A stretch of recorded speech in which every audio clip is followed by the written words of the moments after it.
Hi, friends. My name is Mia Park. I am a Chicago-based yoga teacher, and yoga to me is an access point for the wonderful big world of self-development that yoga is one of many tools towards. So again, my name is Mia Park. I'm so honored to be here with you today to share a subject that I'm passionate about, yoga nidra, the yoga of sleep, of conscious relaxation, or guided relaxation as it's called. So I'm going to go more into my relationship with Yoga Nidra and why I'm so passionate about it. But welcome. So today is going to be a lecture, slideshow. And I want to give an explanation of why it looks like I'm in a camper van. It's because I am. I am living in a 13-foot Scamp trailer for now. Scamp Yoga is my new offering. And I just am excited to share my environment from the inside of myself and the outside of myself with you, wherever we are. Okay, so I'm going to go ahead and share my screen, and we will get into this lecture presentation of Yoga Nidra and the brain. Okay, here we are. Yoga Nidra and Brain Science. This is a lecture for the Theosophical Society in America presented by me, Mia Park. Welcome, everybody. I'm really excited that you're here. And about me. So I have been a spiritual seeker my whole life. I grew up doing Korean martial arts on my father's side of the family and also going to a Christian Presbyterian church on my mother's side. So through these modalities, I was introduced about forces and energy and spirit and the idea that there's much more subtlety about life than just being in this mortal coil. So I always grew up very curious about those modalities, and I taught martial arts, cardio, kickboxing, and the like, and discovered yoga in 2002 after teaching a cardio kickboxing class. So that introduced me to the world of yoga. I've been teaching since 2006, and I was initiated in the Tantric Sri Vidya lineage in 2007. And that's Tantra as in the science of energy movement through Hatha yoga and other yoga practices. The kind of sexy part of Tantra that is really seductive to hear about or talk about is a very, very small part of the Tantric system that I'm not actually familiar with. I'm more on the energy-based movement of Tantra. I have been leading Yoga Nidra teacher trainings since 2014. And I have been with an esoteric Taoist Tai Chi practice since 2015, whose principles really overlap with the deeper layers of Yoga Nidra. And because we like talking about our certifications to prove that I'm in it to win it, I have a lot of degrees I'm continually training in yoga programs. I am specifically in Yoga Nidra and IRS Level 1 Yoga Nidra trained teacher. I've done yoga teacher trainings with Rolf Solvik from Himalayan Institute, who's a student of Swami Rama, my grand teacher.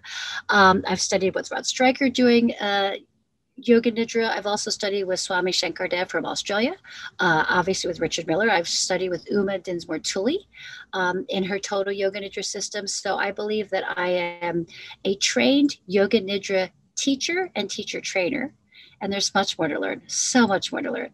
Most importantly, I'm a practitioner. And other yoga degrees, restorative yoga. I'm a domestic violence advocate, and part of the most connected part of my yoga teaching work that I do is teaching domestic violence survivors that I have done for many years, specifically in the Asian American women's population in Chicago. And also I've been teaching prenatal yoga in Cook County Jail for 11 years when there's not a global health pandemic going on. And Yoga Nidra has been the number one tool that I've used accessing these populations of traumatized people. So that just goes to show that my passion for Yoga Nidra is shown in the proof in the pudding of me teaching these very special populations for a long time with this technique and seeing the efficacy of it.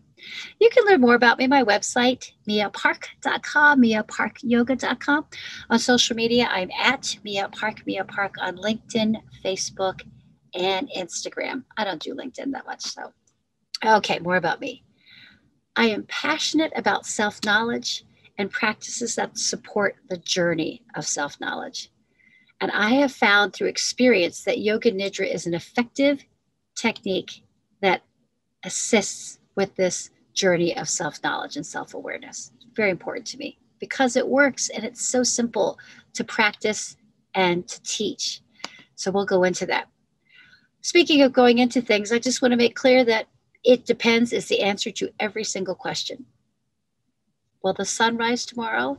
It depends on what you define as tomorrow and what you define as the sun. You know, we can go on and micromanage things. So as we start to delve deeper into Yoga Nidra and the brain science behind it, we'll just keep in mind that every answer depends on every question asker and answerer, and it's okay. We're going to get through it. And here's just another beautiful ad talking about my conscious relaxation workshop. Theory and practice of Yoga Nidra. Again, that's Saturday the 13th, coming right up. Okay, Yoga Nidra. Well, what is it? It's very popular. It's very popular, which is great, but what is it? Well, to fully understand what Yoga Nidra is, you should really practice it. So there are several complimentary quality Yoga Nidra recordings that are out there on the internet. You can take a screenshot of this to look at some of the resources. On my Facebook page, I have dozens of complimentary Yoga Nidra practices. The beginning of the pandemic in 2020, I led a Yoga Nidra practice every day for 30 days. And those practices live on my Facebook page. I hope they benefit you. Feel free to share them. Also, there's Insight Timer, which is a popular meditation app. I have practices on there as well.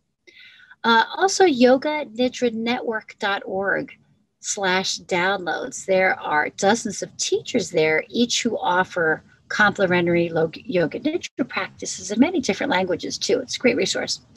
And irest.org is the website for Richard Miller's iRest program, which is a specific kind of Nidra that is pretty much de-spiritualized and de-woo-wooed of its origin, but still just as effective. And actually, don't tell anyone, it's actually still very spiritual. It's mainly on the surface de-spiritualized to access veterans and people who might be intimidated by the spiritual aspect or origins of Yoga Nidra. And the great thing about Nidra is that it's going to be effective and work whether you know about the brain science of it, whether you approach it as a spiritual practice or not. And we'll go into why. So now, what is Nidra? I really encourage you to practice it and experience it before we kind of go into the heady brain side of it. Okay, so try to get it in your bones, in your cells. And here we go with what is Yoga Nidra. So here in Devanagari, in Sanskrit language, the Devanagari alphabet, we have Yoga Nidra. You can see here with this N and the short I sound, it's often pronounced Yoga Nidra. As I can understand it, it's with the short I sound, it's Nidra. I am not a scholar with Devanagari or Sanskrit. I'm doing my best, but I understand it to be Yoga Nidra. Okay. So what is it? Well, it is the yoga of sleep. Nidra means sleep, but it is a particular kind of sleep. It is a sleep of conscious relaxation or guided relaxation. So what does that mean? How do we access that? Well, Yoga Nidra is a form of verbally guided conscious relaxation. So somebody speaks to you and you are led through a practice that guides you into deeper states of consciousness, or you can lead yourself. It is a led practice. You lead yourself or someone leads you. What happens is that your physical body and your superficial mind, or in our Buddhism, we call it the monkey mind, right? It falls asleep. Your superficial mind and your physical body sleep. However, you are retaining the deepest sense of consciousness and awareness. So there's a deep sense of awakeness in you. And a lot of times you lose touch with that sense of awakeness in you while you're practicing Nidra. That's okay. Part of the practice of Nidra is intended to strengthen your relationship to that consciousness that never sleeps. So you somehow stay awake even though everything else in you is completely asleep. It's one of the other trainings of Nidra, but basically it's that conscious sleep with its slightest trace of awareness. So you can practice Nidra as a shavasana at the end of a yoga practice. If you do like a hatha yoga or physical yoga practice, you can use it as the corpse pose part of it, the deep rest at the end. You can use it as a nap. You can also do it as a meditation. So Yoga Nidra is all of these things. How to practice it? Well, you can practice lying down. You can practice it standing, sitting. You can even practice it walking. So there is this colonized patriarchal view of yoga and yoga nidra and yoga, that it has to be done a certain way. That is a dogmatic approach to the spiritual system that I very strongly disagree with. It's a personalized practice that has structure. You definitely need a good teacher to guide you who has a lot of experience, but ultimately is your practice. You don't have to practice yoga nidra lying down. You don't have to practice it at a certain time of day unless that benefits you. So you can, how to practice nidra? All of those ways. When to practice nidra? The best time for you. The nice thing is that, again, there's no dogma required to practice yoga nidra or to practice yoga at all. Okay, so assuming that you've got some nidra experience, let's listen to some scholars and teachers explaining what nidra is. Well, yoga nidra is an effortless state of being. It is not just a practice, but a form of awareness. And that is a quote from Uma Dinsmore-Tully, who is the power behind Total Yoga Nidra, her and her husband. They are collectors of knowledge, and they are Yoga Nidra teachers. And their website, Total Yoga Nidra, was referenced earlier. Now, according to Dr. Swami Shankardev Saraswati, who is an Australian, he's a Western medical doctor as well as a Nidra teacher. I have done a Nidra session or workshop with him in America. He says Yoga Nidra is a powerful relaxation technique that progressively relaxes every layer of our being. So now Swami Rama, my grand teacher of the Srividya lineages, says that Yoga Nidra is a state of conscious sleep. And Richard Miller, a modern day psychologist and the founder of iRest Yoga Nidra, says Yoga Nidra is the path, the means, and the realization of true nature and our interconnectedness with all of life. Many consider Yoga Nidra a technique. I don't. So that being said, we can see that Yoga Nidra, well, what is it? It's an effortless state of being. It's a relaxation technique. It's conscious sleep, or it's a path of true nature, and that it's not a technique. So you can see that these scholars have all interpreted and embody Yoga Nidra in different ways because it depends. We can talk about the actual kind of physical act of Nidra, deepest trace of awareness, mind and body sleep. But as far as how to define what that is, it's pretty amorphous. And again, if you take my full-on teacher training, which is 25 hours, or the 2.5-hour workshop, you can learn more as to how and why that is. But for right now, we can agree that it depends on what it is to you. So getting into the bones of this, how does Yoga Nidra work? Well, there's many ways to approach how Nidra works. Okay, so energetically, we're going to look at this Vedantic kosha model. So the Vedas are 4 collections of knowledge, verbally, or like orally translated and orally. So we can call them books.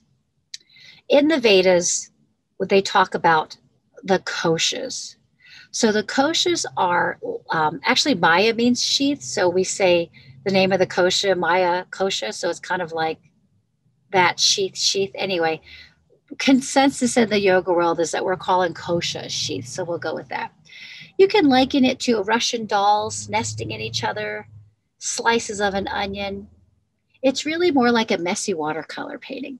There are definite solid colors, but they swirl and interact with each other. These layers or sheaths. If only it were so simple as if we could slice ourselves and see these clean, neat layers like an onion that define our physiology and who we are. We're not getting away that easy. Reality's a lot more complicated, and we're thankful for that. The koshas. In the yoga paradigm, based on the Vedas, we say there are 5 sheaths or 5 layers to our physiology. So coming down to this picture here, the little red dude over here is the outside layer. So that's Annamaya kosha. We call that the food layer kosha. Then we've got Pranamaya kosha, which is actually more subtle. Prana, energy, life force. That's the next body. Manomaya kosha, which is like manas, as in the mind. That's kind of more of that superficial monkey mind that interacts with the world, the body mind, if you will. Then we have Vijnanamaya kosha, with that ya sound in there signifying the deeper mind. Vijnanamaya kosha is like your consciousness, your deeper sense of awareness. And the most subtle kosha or layer is Anandamaya kosha, which is often translated into bliss body, which I disagree with because bliss ties us to this physical realm as an emotional experience. And I don't really think that that's accurate. I think that the true reality of experience cannot be defined. And it certainly isn't just tied to these feelings of emotions like bliss and joy. It's much deeper than that, I believe. And I strongly disbelieve also in the oppression of joy for people to feel obligated that they have a bliss body deep inside of them. I think that journey of self-awareness is very deeply personal, and people should find their own language and experience of it, even though it is a universal experience that we all share. So that being said, let's look at this chart here on the right. Now, this chart here is from a book called Yoga Nidra from Saraswati Satyananda that wrote, and there's a reference to that later. It's an important blue book written in 1976 about Yoga Nidra. Now, according to this chart from the book, if we come down here, that food body, Annamaya kosha, is the gross level. It's this corporeal mortal coil, right? The Pranamaya kosha, the pranic body, that, he says, is awareness of physiological functions like digestion. So that's energy, right? We need fire or energy, Agni, fire to digest. That's that kind of energetic function. Now, if we look here, he likens these 2 koshas to the conscious mind. And also, what's the function of the conscious mind, or what happens in there? This wakeful awareness. I am talking, you're listening, we're dealing with computers. It's that kind of monkey superficial mind, that wakefulness. Now, he likens these 2 states of mind, the mental body, Manomaya kosha, and the Vijnanamaya kosha. We're getting esoteric here, more esoteric, astral body. So astral body, what does that mean? It might mean something different to you, but we're talking that kind of more deeper consciousness that connects us to higher beings, astral, right? So he likens the Manomaya and Vijnanamaya koshas to this dreaming awareness, which are in relationship to or a function of the subconscious mind. So we're starting to see that the grosser body and the more subtle body are linked to states of mind, conscious and subconscious, and also what happens in those states of mind, wakefulness and dreaming. So we're starting to kind of merge these Vedic explanations of physiology to states of mind and to dreaming and wakefulness. Now check this out. The Anandamaya kosha, he calls it bliss body. I'm calling it, there's that term neti, not this, not that. I'm going to call it like the deeper awareness body. So with the deeper awareness body, he calls it homogeneous awareness, unconsciousness. We're introduced to the idea of the unconscious mind being a function of this place and vice versa, and the deep sleep, meditative, and awareness states of mind. So let's bird's eye view this. We've got the 5 sheets of gross to subtle existence. On this left side, we can see how the states of mind go from conscious to subconscious to unconscious. And then we can see how we go from wakefulness to dreaming to deep sleep. So according to this kosha model, this is how Yoga Nidra works. During Yoga Nidra, you access the deeper layers of your physiology, the 5 layers of our physiology, until we get to this layer of unconscious mind, Anandamaya kosha of a deep awareness, and that deep sleep meditative awareness. Okay, cool. So we have a little bit of understanding of how it works energetically per the koshas from the Vedic model. Now, how does Yoga Nidra work when it comes to this body, to our physical bodies with this gray matter in there? We're going to do a quick download on an introduction to brainwaves. I am not a neuroscientist. I am not a scientist. I've played many medical people on TV. I'm an actress. However, I am not a neuroscientist in real life. This is my understanding of brainwaves. So, quick note, let's just look at this graph here on the right of your screen. The gamma waves are a newer brain science, and there's many brain charts that do not include them. I thought it would be good to include them because it is something acknowledged as an even more heightened or kind of superficial initial gross layer of brainwave. So let's go back here. Quick intro to brainwaves. So per neuroscience, there's an electrical communication between our nerve cells, neurons. And they are the root of our thoughts, emotions, choices, and actions. So even there, I mean, I'm going to comment, it's a miracle. Electrical communication between nerve cells are the root of us thinking and feeling and breathing and eating and loving. And I mean, where's that come from? That's pretty good stuff. So that's basic neuroscience, right? For sure. So these neurons talking to each other, they form patterns. And these patterns are known as brainwaves. Okay? Now the brainwaves change. So you can see the waves here on the right, like the sign of the waves, the peak and valley, the shortness of it this way. It changes according to our state of consciousness if we're sleeping or waking. Our physical activity, if you're like exercising or sleeping, and even our emotional state. Are you upset? Are you joyous? Are you depressed? Are you bored? So it's this conversation that we have. The brain waves are showing a response to our state of consciousness, what we're doing and how we're feeling, and the other way around. What we're doing is a sign of how the brain waves are moving. So the brainwave patterns are classified according to their bandwidth. And there's always one bandwidth that's kind of like rolling out the train, that's like guiding the train. But whoever's leading that train switches all the time. The captain of the ship is never the same in that way. We're talking brain stuff. I mean, ultimately, the captain of the ship is always the same, but we're talking spirituality here. There's a lot going on. Okay. So the bandwidth of the brains we know as gamma, not as studied, but part of it. And what we can all acknowledge on is beta right here. Beta is that superficial mind. Alpha, where the brain waves slow down a little bit. Theta, where the brain waves slow down even more. And the delta state, which is a super deep state of brain movement. So the different bandwidths describe our different brain functions and our state of where we are, like we were saying. But it's better to think about them as this kind of continuous, it's not so segmented. The changes are really fast and it's ongoing. Okay. How does Yoga Nidra work with brainwaves? So again, we talked about the beta brainwaves, putting gamma aside.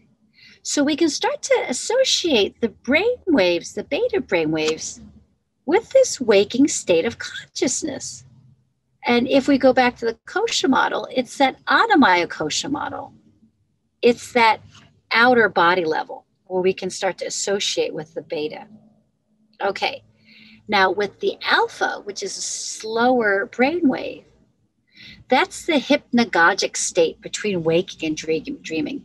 Hypnotism, from what I understand, stays intentionally in these slow but not super slow brainwaves in order to have the power of suggestion and to shift our behaviors based on how the brain is influenced by slowing down the waves or when they are slowed.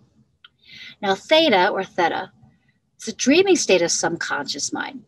And if we go back to that kosha model, this is when we're starting to get into that Vijnanamaya kosha area, the kind of deeper consciousness state. Then we've got that delta, the delta state of deep sleep, the state of the unconscious mind. This is where real healing can begin. And now we have this idea of epsilon. Epsilon is not a scientific term. It's more of a kind of a spiritual or esoteric idea that there's a deeper brain state than even delta, but it's worthy to include, just like gamma, which is not as studied, and then epsilon, which is not a scientific state, but a general consensus of different spiritual paradigms believing there's something deeper than what science understands as the slowest brain waves that are out there. So this chart says it's an enlightened state of mind of super conscious mind. That's amazing. So we can talk about the beta, alpha, theta, and delta brain waves. Yoga Nidra, through the systematic guidance, you're listening to Yoga Nidra, through systematic guidance through that, or you're leading it through yourself, it slows down your brain waves to where you're in this theta delta state. And the benefits of having your brainwave in these slower states is that the body is constantly trying to heal itself. Our vessels are this amazing organic biomachine that is always trying to reach homeostasis, a state of balance. But it never gets there, but it's built to keep trying. Because we have this automatic survival function of the body and brain always trying to get to the place of optimal health and balance, and the body is trying, we can give the body an opportunity to lean into that natural place of healing by slowing down the brain waves. Because when your brains are in that beta or gamma state, or when you're jacked up, your endocrine, your hormone system responds, which releases cortisol and all these other hormones that are made to help us in that fight or flight or freeze, kind of like sympathetic nervous system where we're ready to, see what's going on or fight the bear. Our body doesn't know that if you get an annoying text from your parents or partner, or if you're really running from the saber-toothed tiger, it doesn't know the difference. So our stress reactors of the hormones being released that help us fight, flight, or freeze are being released even if you're running late to work. All those hormones of the body that don't get either exercised out or just worked out through deep rest are damaging everything in our bodies. And you can look that up. Everybody knows that high levels of stress are bad for you. How can you counteract these high levels of stress? Practicing Yoga Nidra, slowing down your brain, and allowing the physical body to do what it's built to do, which is reach levels of homeostasis and heal itself. So in that way, that's how Yoga Nidra can help your physical body and brain. Now, let's talk about spiritually how Yoga Nidra and the symbol and sound of Aum or Om ties back into how the physical body benefits from Nidra. So quick introduction to the Mandukya Upanishad, part 1. Okay, so we talked earlier about the Vedas. The Vedas are 4 bodies of text that are from ancient India, and they literally explain everything, like Ayurveda, the universe, the cosmos. It's amazing. Each of those 4 books is divided into 4 parts. The last part of each of those books is called an Upanishad, and there are several Upanishads at the end of these different 4 books. So they say that the juice of the Vedas is in the Upanishads. And it is said that the juice of all the Upanishads is in the Mandukya Upanishad, which is from the very last part of the very last of those 4 Vedas, okay? And that's called the Atharva. Veda. So the Upanishads, it's said that if you understand the Mandukya Upanishad, that's all you need to know. Very powerful and mysterious, right? What does understand mean? Well, that depends. So basically, you've got the Vedas. Parts of the Vedas are called the Upanishads. There are 108 of them, sacred number. Of the 108 Upanishads, the Mandukya Upanishad, which is one of the most recent historically, is like the one. So what's in that book? In the Mandukya Upanishad are 12 short, they're really short little sentences, verses that talk about the symbol of Om or Aum. Like, what? So this is the secret to everything? You just understand Om and you understand everything? Yes. So the Mandukya Upanishad explains that there are 4 states of consciousness, and that those states of consciousness can be seen in the actual Om symbol. And it also says that Om or Aum is Brahman. And Brahman is the entire person, is the whole self, which means, ergo, that our self is the symbol and the sound of Om. Now that's some pretty heavy stuff if you kind of do that Aristotelian logic that this is that. But think about that. Our complete deep self, that captain of the ship that never changes, that Anandamaya place of all knowing that transcends feelings of bliss and joy, that's even deeper than anything we could ever fully understand, but we're trying to. That place, according to the Mandukya Upanishad, sounds like, oh.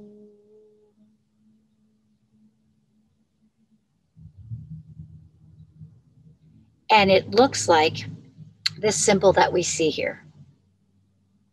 Now, my grand teacher, Swami Rama, who has his own system of yoga nidra, very different from ones that you've probably practiced, his yoga nidra is the embodiment of the symbol of Om. And his book on that is called Enlightenment Without God, Mandukya Upanishad, Swami Rama. I highly recommend this book. And there'll be a reference to how to, where you can find that later. Okay? So the symbol, the very symbol of Om, is said to be the sound of the universe. That symbol and sound of Om is totality, it's wholeness, it's us. And that symbol is described in 12 verses, which is the Mandukya Upanishad. Now let's tile this back in. So how does Yoga Nidra work spiritually and the Mandukya Upanishad and the sound of Om? Well, the steps of Nidra can be seen in this symbol. In Yoga Nidra, here, you leave the waking state. In this graph, it's called the earth. The sound of this is awe. And now, from here, you go into the dream state, which is, this is an illustration, but it's that kind of curving part underneath the Om symbol, which is that awe symbol. It's that second part of reality, the dream state. And then from there, the they call it the heavenly region here. This is that state of deep sleep.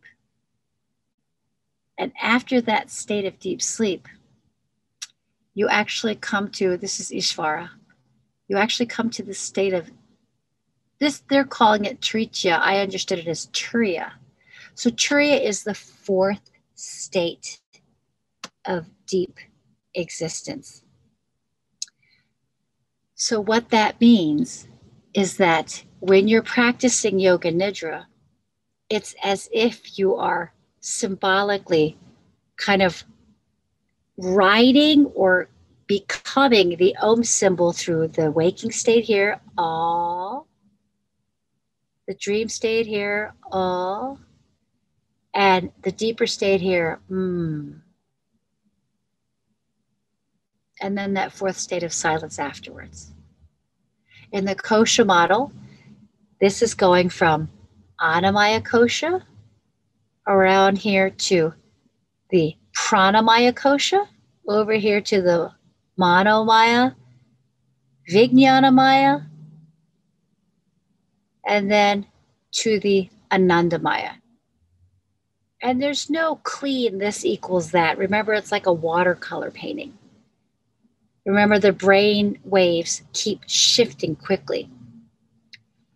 So I hope this gives an explanation of historically, scholarly wise, and spiritually, how the symbol of Om and the Mandukya Upanishad explains what happens to the brain as you're going through this state of Yoga Nidra. Now, let's look at it this way. Okay, so this chart says making waves. The brainwave spectrum divides into 5 bands with different associated steps. Now, again, this one doesn't include epsilon, but does include gamma. It's okay. We'll get through it. So in this chart, the gamma waves, you can say it's not well understood, but it's linked to perception and alertness or anxiety.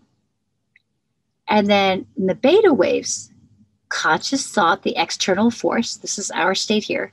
We can think of the beta and gamma waves as that awe sound, as we saw earlier, that waking state.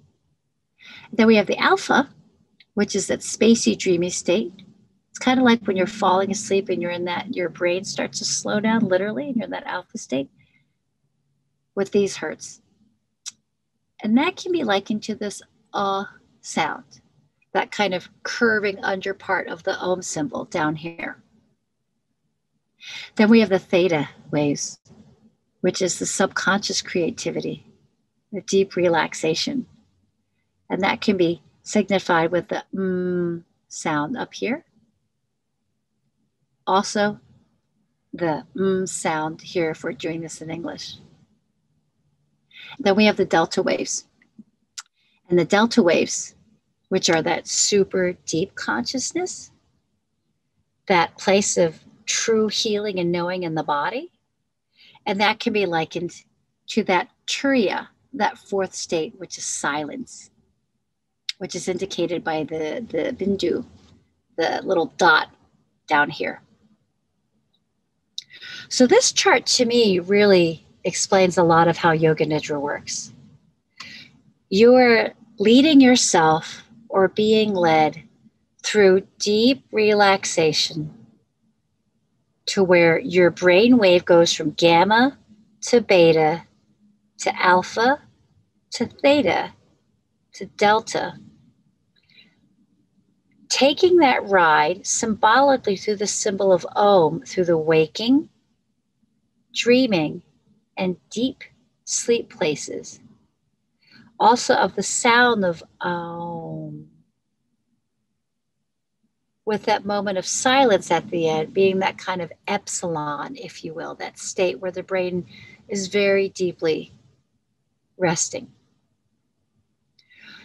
So this chart to me, again, shows how this practice of Yoga Nidra works with the brainwaves, also with aurally the sound of Om, visually with that Om symbol, which ties that back to the Mandukya Upanishad. Now, I just want to read this little part of the chart here, this graphic. During successful meditation, the subject typically starts off with high beta thinking, then experiences more alpha, forwarded by more theta, and finally delta, the deepest level. After some time, the reverse process takes place, bringing the person back to beta, feeling awake and refreshed, sometimes with new insights. Now, those new insights, those often come, when people are sleeping and you're like, the answer is pi, Imagine being able to access that part of you that has all of those answers and that is able to heal itself, the body and the mind, whenever you want, not just when you're going to sleep at night. And not only that, imagine being able to train to forge a pathway from your waking mind to that deeper state of yourself so that you can access that deeper state more often. That is the power of Yoga Nidra. And it's beyond just resting the body and the mind. The benefits from that, like reducing symptoms of PTSD, helping people with chronic headaches and migraines, insomnia, calming anxiety and nervous system, helping with depression, helping, there's even studies with cancer patients, many NIH, National Institute of Health studies. There's so many out there. Just Google it. It's out there. Now, those are all those things that benefit the physical body and the mental body, or those are like added bonus round. Ding, ding, ding, you practice Nidra, you're healthy. I mean, that's great.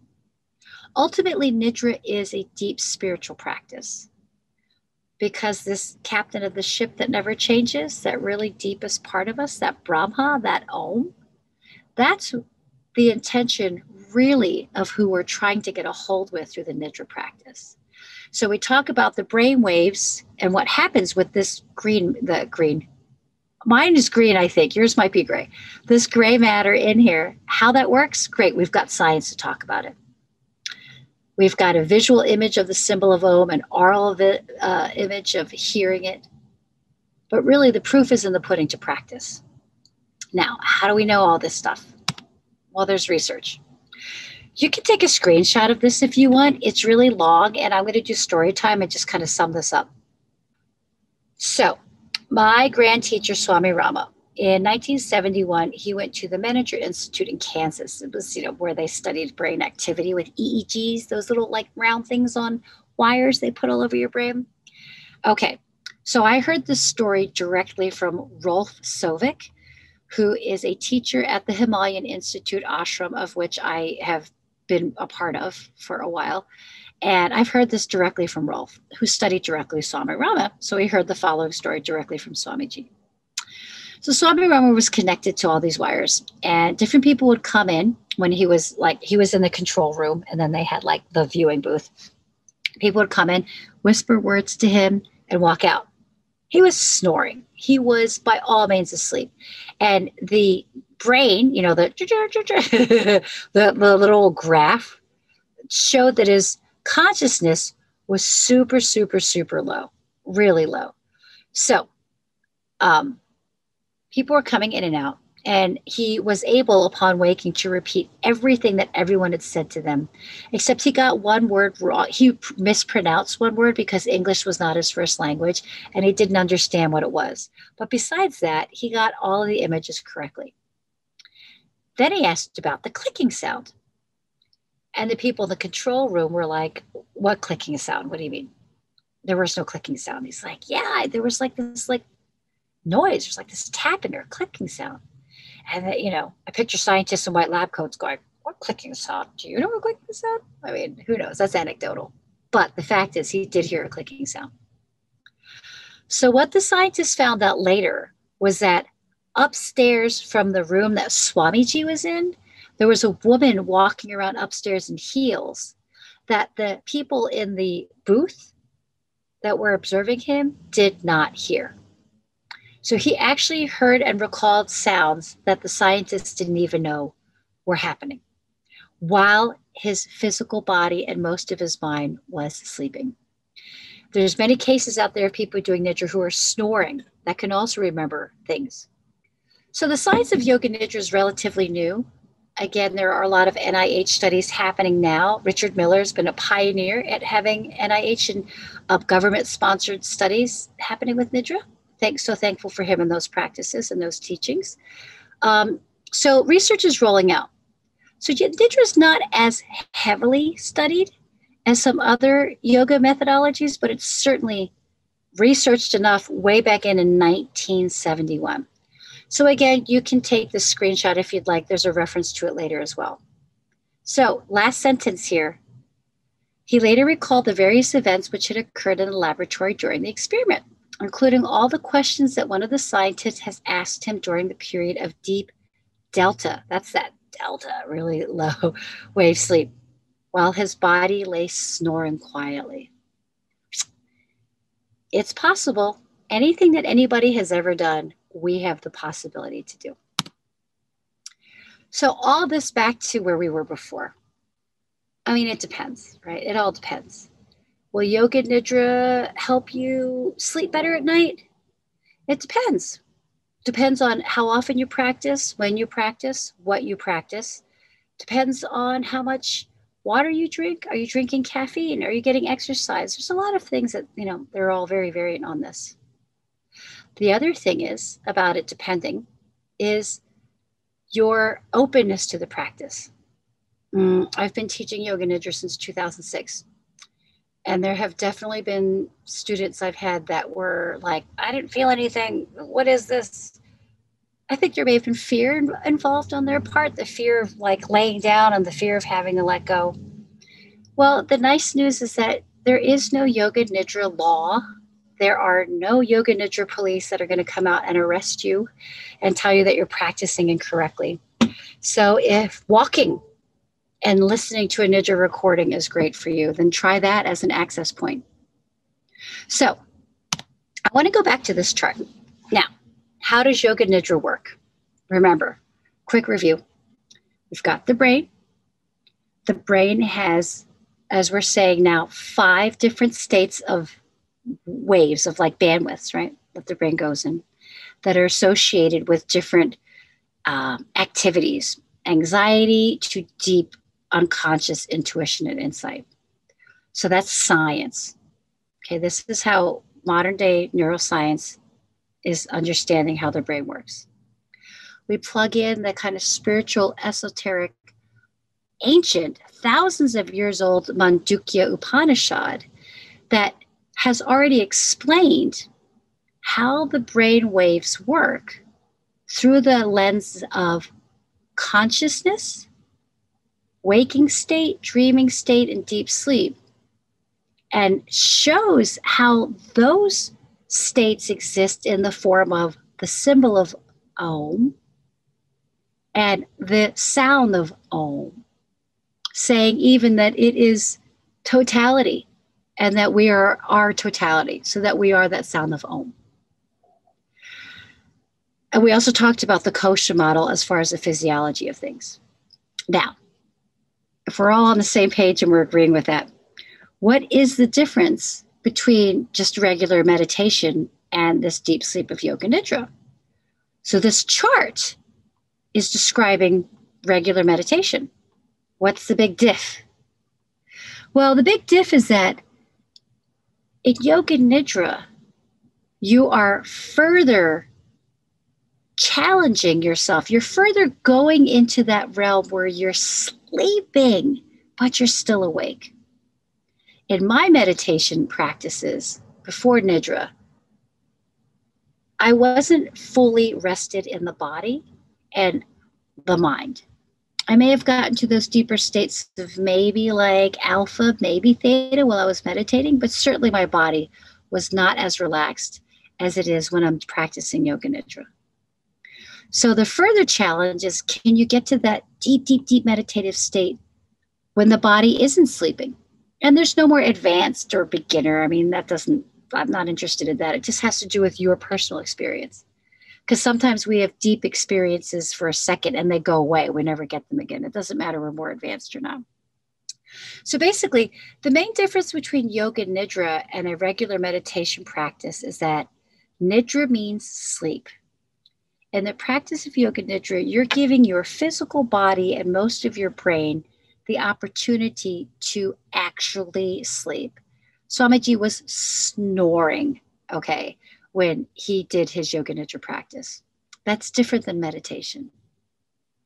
Now, yoga nidra is sometimes called a form of meditation. Right, sure, it is. But meditation is not yoga nidra.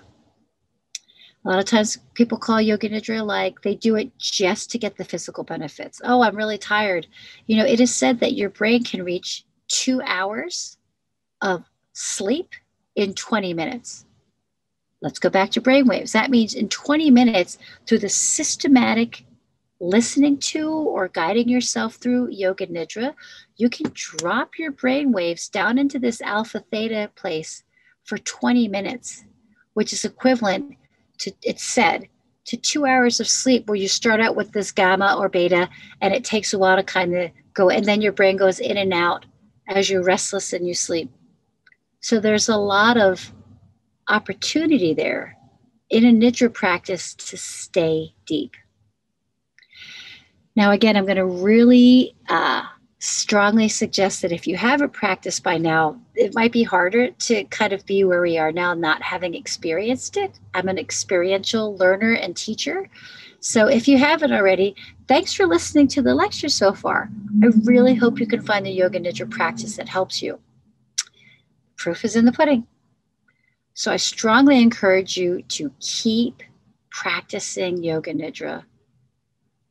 Now that you understand how and where it works, just keep practicing.